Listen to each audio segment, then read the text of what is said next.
people are coming back for the anniversary this year, how in the past 30 years the city chose to be a beacon of light. We wanted that as soon as you got into downtown, you could experience that change of the built environment, not just as you go into the memorial itself, but the moment you go into downtown, you really see how much growth that we've experienced as a city in that time.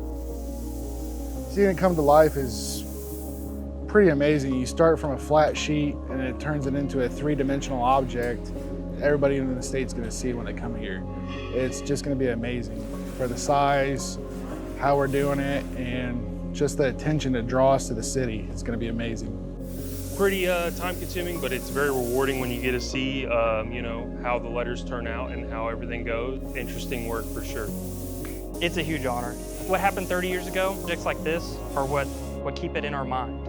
And it really brings it to a tangible thing we can see and touch and feel and help us remember what happened and how the city came together to move on. Everybody in the shop has a piece of it that they put into the sign. And it's pretty cool with everybody coming together to make this happen.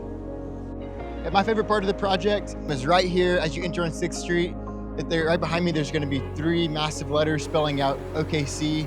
I think this is a really cool part of the city. Not only is I think one of the coolest views of downtown, but the letters begin making you understand you're entering 6th Street and starting that entire process of now hitting the underpass and then eventually making your way down to the memorial.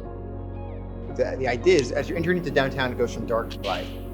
So we really want to hone in on that as the city chose lightness over darkness. We really want this to be a beacon and to remind people that that's what we've done the past 30 years, but that's what the memorial is going to continue to do for the next 30 years. And our city gets to continue to choose every day to be the light. We're hoping the people that have gotten to experience downtown Oklahoma City, they're taking that message, they're taking that experience and also carrying the light out into the world.